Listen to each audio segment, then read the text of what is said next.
බොල මොකක්ද අර පාරේ කරපු වැඩේ? මං ගෙදර ඇවිල්ලා අල්ලගන්නම් කියලා තමයි හිටියේ. අර පාරේ ඉන්න කැහුටු ගහිච්ච ජරා බල්ලවල්ලන්න ඔය ළමයාගේ ඔළුව හොඳ නැද්ද? අද මං උදේට ඉුවේ නැති හින්දා ඥාන කතාවක් අරන් දුන්නම කන්න කියලා. මේ කොහෙවත් යන ජරා බල්ලෙකුට දෙන්න ඔය ළමයාට පිස්සුද? ඈ අනේ අම්මේ පව්වේ බලු කුක්කා.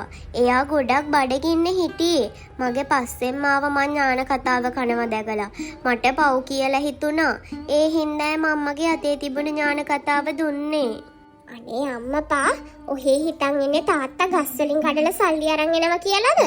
ඔය ළමයා මේ කරපු වැඩේට අද දවල්ටයි රැටයි දෙකටම කන්න දෙන්න. දැන් ඉන්නවක බඩගින්නේ. සුමුලිගේ අම්මයි තාත්තයි හරිම නපුරුයි. ඒ වගේම එයාලට තමන්ගේ දරුවා ගැන හිතේ කිසිම තෙතමනයක් තිබුණේ නැහැ. අනේ බලන්නකෝ අපේ මහත්තයා අදත් දේවිකාර පුංචි දරුවට හොඳටම ගහලා. මං කඩේ ගිහින් එද්දි දැක්කේ පව් අසරණීට අද දවසටම කන්න දෙන්නෙත් නෑ කියනවා මං අහගෙන. අනේ පව් නිමලේ ඒ දරුවා ගැන මට හරිම දුකයි. අපෝ අදත් මේ මහා උන්දලා දෙන්න මේ අහිංසක දරුවට තලන්න පටන් අරන්ද. පව් අහිංසක කෙලි පැටික්කි පුදුම දුකක් විඳින්නේ. මං ඒ දරුවට කෑම මොනවා හරි ටිකක් හරි හොරෙන් ගෙනිහින් දෙන්න කියලා බැලුවේ. ඒ දරුවා එහෙම බඩගින්නේ ඉන්නවා දකිද්දී මගේ හිත වාවන්නේ නෑ අපේ මහත්තයා. ඒක නම් හොඳයි නෝනේ. හැබැයි දෙන දෙයක් අර මහා උන්දලට හොරෙන් දෙන්න වෙයි. නැත්තම් ඔය උන්දලා නෝනෙටත් බනි.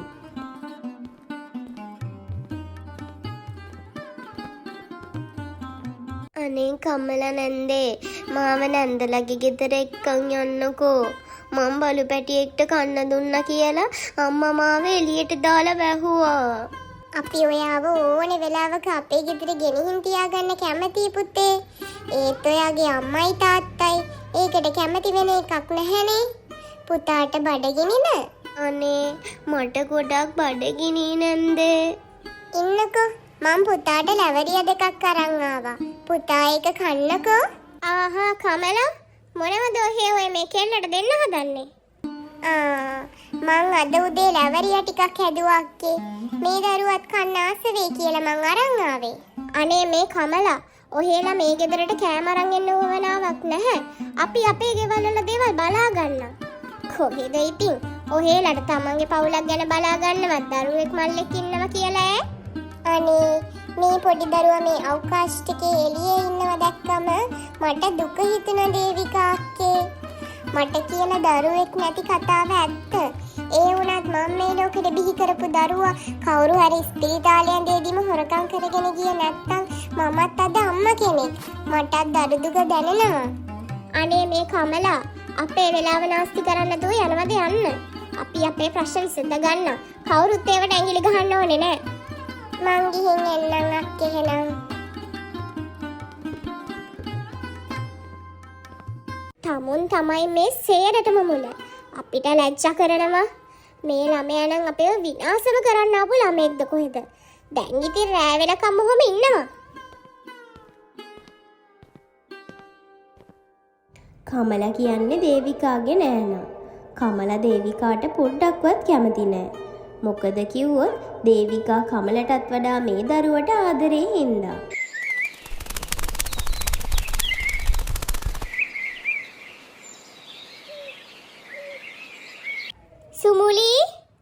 සුමුලි මෙහෙම ඉක්මනට. ඇයි අම්මේ තමයි මේ බලනවා මේ ගවුම හොදන්න යන කොටයි දැක්කේ. මොනව කරන්න ගිහින්ද මේ ගවුම ඉරාගත්ත තමුන්? අනේ හංසිලා එක්ක සෙල්ලම් කර කර ඉඳිද්දි මාව වැටිලා තමයි මේ ගවුම ඉරුනේ. අනේ මං හිතලා කලේ නෑ අම්මේ. ආයෙත් එහෙම මට නම් සල්ලි නෑ ගවුම් අරන් දෙන්න. මේ ළමයා හිතන් ඉන්නේ සල්ලි ගස් වලින්ම වෙනවා කියලා. වැටෙන්න යනකොට ගවුම ඉරා ගන්න නැතුව ගවුම බේර ගන්න බලන්න එපාය. උඩ කෙල්ල ඉන්නවකෝ අද මම තමුන්ට. අනේ අම්මේ ගහන්න එපා. අම්මේ අනේ ගහන්න එපා. අම්මේ අනේ අම්මේ ගහන්න එපා. අම්මේ නැන්දේ අනේ ඇයි පුතේ ඔයා මේ මහරෑ තනියම? අනේ මං සෙල්ලම් කරන්න ගිහින් මගේ ගවුම ටිකක් කිරුණා.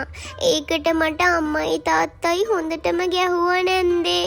ගහලා මාව එළියට දාලා දොර වැහුවා. අද රැට කන්න දෙන්නෙත් නෑ කිව්වා. අනේ මගේ දෙවියනේ, මොන අම්මටයි තාත්තටයිද මෙහෙම දේවල් කරන්න පුළුවන්? පව් මේ අහිංසක දරුවා. සුමුලි පුතා මේ රෑ තනියම ආවේ කොහොමද? මේ කැලේ සර්ප විමානේ. පුංචි දරුවෙක්ව මෙහෙම රෑ දෙගොඩ හරිය එළියට දානවද? කිසිම හිතක් පපුවක් නැති මිනිස්සු. මේ දරුවට හොඳටම ගහලා. එන්නකෝ පුතාට මං ඉස්සෙල්ලාම බෙහෙත් තෙල් ටිකක් ගන්න. ඊට පස්සේ පුතාට මං බත් ටිකක් බෙදලා දෙන්නම්කෝ කන්න. අනේ ඔව් කමලා, මේ දරුවට හොඳට බඩ පිරෙන්න කන්න දෙන්න. අර මහා උන්දල මේ දරුවට හරියට කන්නවත් දෙන්නේ නැතුව ඇති. කෝ පුතේ, ඔයාගේ රිදෙන තැන පෙන්නන්නකෝ. අනේ මගේ කකුලේ දන හිස ගාව තමයි නැන්ද රිදෙන්නේ. ඔහොම ඉන්නකෝ පුතේ, මම පුතාට තෙල් ටිකක් ගන්නම්. ඇයි නැන්ද දුකින් වගේ? මොකුත් නෑ පුතේ, ඉන්නකෝ මං තෙල් ටිකක් ගන්න.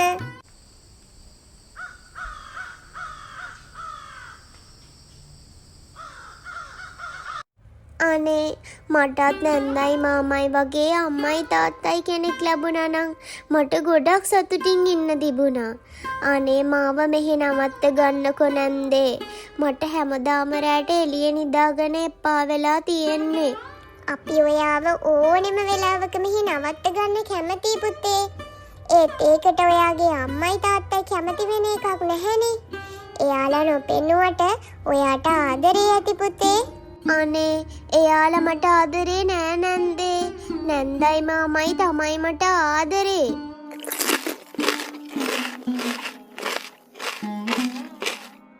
පුතේ ඔයා දැන් නිදා ගන්න. මම පුතාව උදේට හැරවන්නම්කෝ.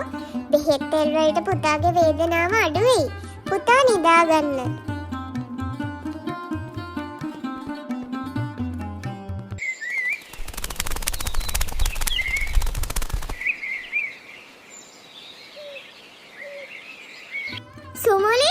සුමුලි කොහෙද තමු? දේවිකා අක්කේ. ඔයාලට මං කලිනුත් කිව්වා නේද අපේ පවුල් ප්‍රශ්න වලට ඇඟිලි ගහන්න එන්න එපා කියලා. කියන දෙයක් තේරෙන්නේ නෑ නේද? මේ මුරණ්ඩු කෙල්ල නිසා තමයි සේරම. යංකෝ අද ගෙදර. ඔන්න ඉතින් සුමුලිව ගෙදර එක්කන් යන සුමුලිගේ අම්මා ගෙදර ගියාට පස්සේ සුමුලිට හොඳටම තලනවා. මේ කෙල්ල හැදෙන කෙල්ලෙක් නෙමෙයි. දඬුවමක් දුන්නම ඒ දඬුවම විඳින්නවත් කැමති නෑ මේ මුරණ්ඩු කෙල්ල. මේ කෙල්ලව අපි කැලේට ගිහින් දාමු. එතකොටවත් හැදෙයිනේ. අනේ මාව කැලේට ගිහින් දාන්න එපා අම්මේ. අනේ මම බයයි. අනේ එහෙම කරන්න එපා.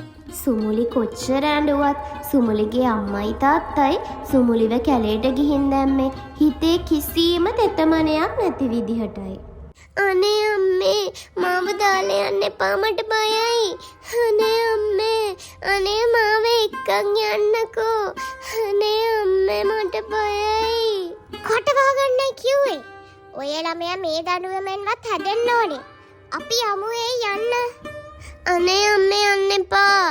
අනේ මං කලුවරට බයයි. අනේ ඉන්නකෝ. අනේ අම්මේ තාත්තේ.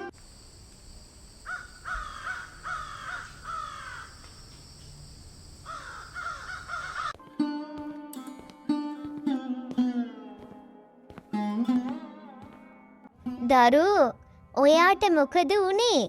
ඔයා මොකක්ද මේ මහ කැලයක් මැද මේ රෑ තනියම කරන්නේ? මේක හරිම භයානක කැලයක්. අනේ ඔයා කවුද ආච්චි අම්මේ? මම තමයි මේ ගමට අධිපති දෙවියෝ.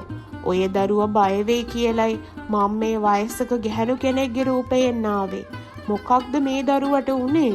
අනේ දෙවියනේ, මගේ අම්මයි තාත්තයි මාව මේ කැලේ අතරමං කරලා දාලා ගියා.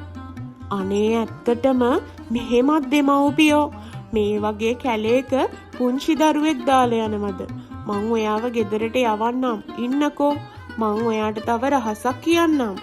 අනේ මට ගෙදර යන්න බෑ. මට යන්න ඕනේ කමල නන්දලගේ ගෙදර. මාව හෙට යවන්න දෙවියනි. හොඳයි. මං ඔයාව ඔයාගේ නැන්දගේ ගෙදරට යවන්නම්. හැබැයි කමල නැන්ද කියන්නේ ඔයාගේ ඇත්තම අම්මා. ඔයා ඉපදුන ගමන් කමලගෙන් ඔයාව හොරකම් කරගෙන ගියේ දේවිකා. ඒ කියන්නේ ඔයාගේ දැන් අම්මා. ඔය දරුවගේ දනහිස ගාව තියෙන ලපේ ඔබේ නැන්දට පෙන්නන්න.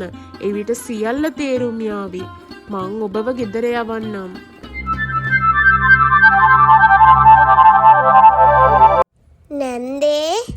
නැන්දේ කමල නැන්දේ අනේ අදත් මේ නපුරු අම්මයි තාත්තයි ඔයාව එළියට දැම්මද පුතේ? එන්නකෝ ඇතුළට ඉස්සෙල්ලාම. අම්මලා මාව අර කටු කැලේ අතරමං කරලා ආව නැන්දේ. ඔන්න ඉතින් සුමුලි වෙච්ච සේරම දේවල් කමලට කිව්වා. ඒත් එක්කම කමලට මතක් වුණා එදා රෑ සුමුලිගේ කකුලේ තෙල් බෙහෙත් ගානකොට දැක්ක ලපේ.